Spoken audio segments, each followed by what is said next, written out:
Bonjour à toutes et à tous, je suis ravie de vous retrouver dans Smart Education, votre magazine hebdomadaire dédié aux nouveaux métiers, nouvelles formations, nouvelles pédagogies, également aux nouvelles technologies de l'éducation. Au programme, aujourd'hui, une collecte record pour une grande école d'ingénieurs, 100 millions d'euros d'ici 2025. C'est ce qu'espère lever la Fondation Centrale Supélec. Elle a pour mission d'aider l'établissement à atteindre ses objectifs stratégiques, création de nouvelles formations, développer la recherche ou encore soutenir et booster l'écosystème entrepreneurial. Nous en parlons justement aujourd'hui avec Rodolphe Rosier, directeur adjoint de l'entrepreneuriat à Centrale Supélec. Bonjour. Bonjour Eva. Bienvenue sur notre plateau, merci beaucoup d'être là Rodolphe Rosier. Flavien Kulavik nous accompagne également, président du comité de campagne de la Fondation Centrale Supélec. Bonjour. Bonjour Eva. Merci messieurs d'être avec nous. Aujourd'hui, Flavien Kulavik, ma première question elle va être pour vous. Depuis quand cette fondation, elle existe ? Et on va poser la question en deux. Pourquoi elle est vitale pour l'école aussi ? C'est-à-dire pas de fonds, pas de développement possible pour un établissement de l'enseignement supérieur ? Absolument. La Fondation, c'est vraiment l'ange gardien de l'école, Centrale Supélec. Sans elle, l'école n'en serait pas où elle en est aujourd'hui. L'école a eu un parcours remarquable ces 10 dernières années, en particulier, puisqu'il y a eu la fondation de 2 grandes écoles, ce qui est unique dans le paysage français, 2 grandes écoles reconnues de taille importante, Centrale et Supélec, et puis après la fondation de l'Université Paris-Saclay, qui nous a donné une visibilité incroyable dans les classements internationaux. Ça n'a été possible que grâce à la fondation. C'est l'État qui est notre actionnaire. Vous n'êtes pas sans savoir, Eva, que l'État n'est pas le plus riche des États et que quand il s'agit d'investir et de donner ces coups de pouce qui sont nécessaires, s'il n'y avait pas la fondation, on n'y arriverait pas. Donc c'est valable pour le passé, et les fondations existent depuis, je ne sais même pas, plusieurs dizaines d'années. Et après, il y a eu la fusion des 2 fondations qui a donné la Fondation Centrale Supélec, je crois, son existence juridique, ça doit être 2018, mais peu importe. Et puis, l'école ne réaliserait pas son plan stratégique sans l'aide de la Fondation, c'est clair. Vous, Flavien Kulavik, vous êtes vous-même diplômé de Centrale Paris, entrepreneur, ancien donateur, je crois également. Vous, juste très rapidement, personnellement, qu'est-ce qui vous a poussé à présider cette campagne ? Je dirais c'est la reconnaissance principalement, puisque l'école, moi je suis diplômé de 94, l'école m'a aidé, la fondation m'a aidé au moment où j'en avais besoin. Quand je suis arrivé sur le campus, j'étais pauvre et j'ai eu un prêt d'honneur de la fondation. Et je pense que tout alumni finalement, tout ancien devrait être reconnaissant pour la qualité de l'éducation qu'on reçoit à Centrale Supélec, et à un prix modique. Je vis à Londres, je vois les standards internationaux en termes de prix, en fait, de ces formations de top niveau.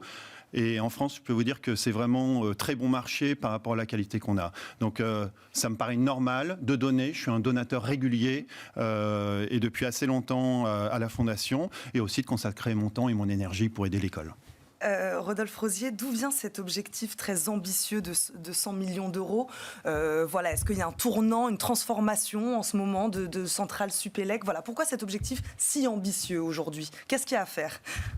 Alors, il y a énormément de chantiers, je pense, sur lesquels reviendra Flavien au niveau de la Fondation. Au niveau de l'entrepreneuriat, plus spécifiquement, on constate une accélération du soutien aux entrepreneurs et aux innovateurs au sein de l'école, avec notamment une amplification de nos objectifs, à la fois sur des programmes d'accompagnement des chercheurs, puisque depuis plusieurs années, nos chercheurs vont aussi valoriser des travaux issus des laboratoires, donc plus de 35 chercheurs accompagnés chaque année.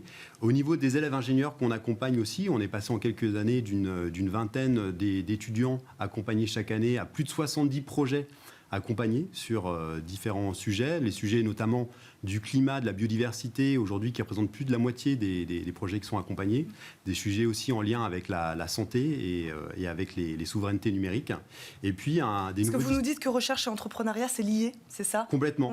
On a des collaborations qui sont renforcées justement pour permettre à la fois aux chercheurs de bénéficier de l'écosystème qu'on leur propose avec des ingénieurs et ces approches business, et également les entrepreneurs se nourrissent justement de l'écosystème des 18 laboratoires que propose l'école, des équipements, des capacités de calcul phénoménales qui peuvent soutenir et accélérer leurs projets. Donc là, est-ce qu'on sait combien sur ces 100 millions d'euros vont être fléchés vers cette partie entrepreneuriat ? Ça, c'est déjà décidé ? Alors une partie significative, puisque la fondation en fait soutient à la fois des lieux liés à l'entrepreneuriat, le Startup Campus par exemple, qui a un lieu de plus de 300 mètres carrés qu'on a pu inaugurer il y a de ça quelques semaines, le Fab Lab qui est un des plus grands d'Europe aujourd'hui avec plus de 1000 mètres carrés dédiés au prototypage. Donc ça, ce sont des lieux où les entrepreneurs se rencontrent et sont accompagnés, mais également des dispositifs d'accompagnement, donc ceux dont je parlais, et aussi des outils de financement. Puisqu'on voit dans l'entrepreneuriat, il y a souvent un passage de traversée du désert, et donc la Fondation soutient assez significativement via des bourses à l'entrepreneuriat, dont parlait Flavien justement, jusqu'à 10 000 € aujourd'hui pour des projets d'innovation de rupture, des prêts d'honneur également, mais aussi de l'investissement en pré-amorçage dans des startups. Flavien Kulavik, j'aimerais comprendre justement comment c'est décidé tout ça, vers quel domaine ces fonds seront fléchés. Est-ce que la Fondation a quelque chose à dire ou est-ce que finalement elle demande juste son avis à l'établissement en disant voilà, moi de quoi vous avez besoin, qu'est-ce que vous avez besoin de développer demain. Là, je l'ai dit un peu en préambule de cette émission, on a l'impression que voilà, c'est déjà un peu choisi, on sait qu'on va créer de nouvelles formations, la recherche, l'entrepreneuriat évidemment. Ça c'est quoi? C'est une décision de qui? Comment ça se passe? Alors, ce qu'il faut bien comprendre, c'est que la Fondation, elle respecte les volontés de ses donateurs. Donc oui, la Fondation a son mot à dire sur l'allocation. Elle doit être très respectueuse des volontés de ses donateurs. Donc bien sûr, elle entretient une conversation permanente avec l'école pour comprendre les besoins, les enjeux. Et ces enjeux, ils sont énormes puisque d'ici 2032, le plan stratégique de l'école, c'est de doubler le nombre de diplômés. C'est de continuer à s'internationaliser en attirant beaucoup plus de très bons candidats à l'international, qui vont aujourd'hui chez des universités américaines ou britanniques, et de monter à 30% le taux de boursiers et le taux de femmes, alors qu'on est à peu près à la moitié aujourd'hui. Ça, ce sont des besoins, bien sûr, qu'on reçoit et sur lesquels on va déployer les 100 millions pour aider là où on a des manques sur ces différents objectifs. Donc concrètement, par exemple, sur la formation, oui, il faut lancer des nouvelles formations. Et on joue un peu le rôle de fonds d'amorçage pour aller financer le démarrage de ces formations. On a lancé un super bachelor Global Engineering et il a fallu mettre de l'argent sur la table que l'État n'était pas prêt à mettre à risquer, entre guillemets. C'est nous qui le faisons et ça sert l'intérêt de l'école et son plan stratégique. C'est la même chose pour les taux, pour la diversité et l'inclusion, par exemple. Passer de 17%, 18% de femmes ou de boursiers à 30%, ça nécessite des fonds très significatifs.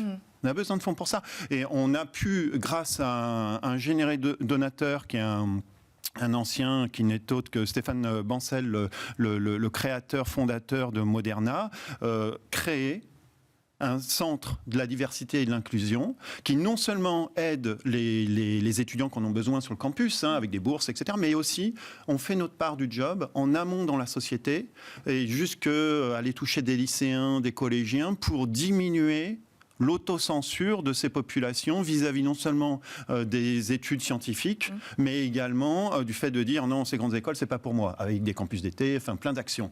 Donc voilà comment on fait pour déployer cet argent. Très rapidement, Flavien Kulavik, sur le profil des donateurs, une question là-dessus, là, vous donnez cet exemple très concret. Voilà, aujourd'hui, sur ces 100 millions, c'est quoi un peu le profil privé, public, entreprise PME, je ne sais pas, qui participe aujourd'hui, en particulier? Sur ces 100 millions, ils sont uniquement privés. Donc le public, on espère sur la même période décrocher 150 millions du public et on est en bonne foi de le faire vu la qualité de nos projets. Les 100 millions privés, l'objectif qu'on a, c'est 55 millions sur les entreprises qui sont des entreprises mécènes qui financent en grande partie notre recherche mais également l'entrepreneuriat et qui vont nous aider dans la durée. Le reste, ce sont les anciens, les alumni, les diplômés et donc pour 45 millions, donc ce qui est très challenging vis-à-vis de ce qu'on a fait, comparé à ce qu'on a fait par le passé.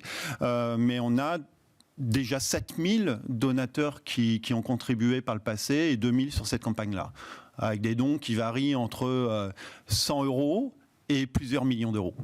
Pourquoi, Rodolphe Rosier, l'entrepreneuriat, pourquoi c'est un atout aujourd'hui véritable pour Centrale Supélec? Vous parliez justement de la compétition au niveau international. Voilà, c'est un atout, c'est un avantage compétitif aujourd'hui, cette partie entrepreneuriat?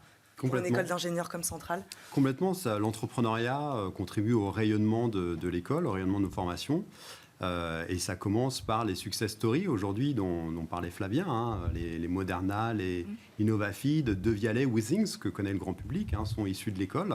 Donc l'objectif à travers l'entrepreneuriat, c'est pas d'avoir une approche seulement probabiliste en se disant potentiellement, on imagine qu'il y a une dizaine de startups ou de licornes qui vont sortir du campus, mais c'est d'être capable de proposer des dispositifs à nos 5000 étudiants chaque année et de les accompagner dans la durée avec des dispositifs qui sont construits, qui les soutiennent pour qu'on puisse avoir tous les ans en fait des success stories.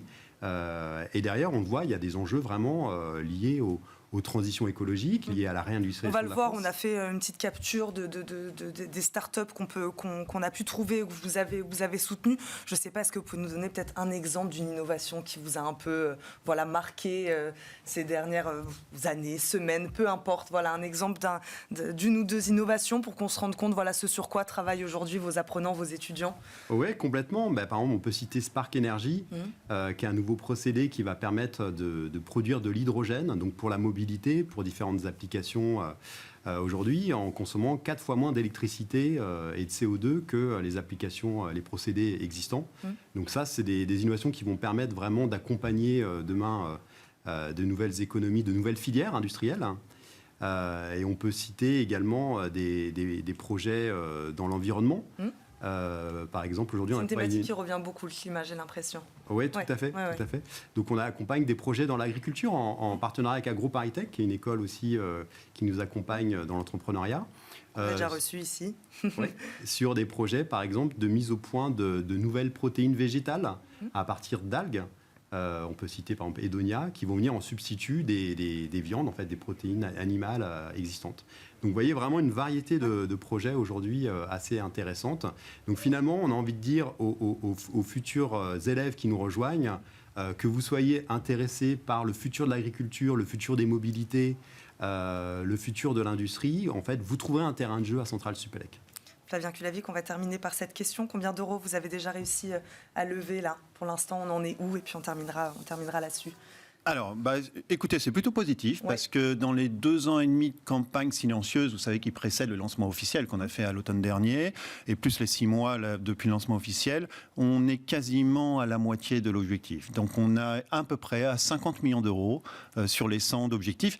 Ceci dit, la route est longue encore, donc je ne sous-estime pas les efforts que nous avons à faire pour aller chercher les 50 millions qui nous manquent encore. Bon, merci beaucoup d'être venus tous les deux nous parler de ce lien entre école et fondation. C'est hyper intéressant. Merci Flavien Kulavik. Je rappelle, vous êtes le président du comité de campagne de la Fondation Centrale Supélec. Rodolphe Rosier, directeur adjoint de l'entrepreneuriat Centrale Supélec. Merci à tous les deux.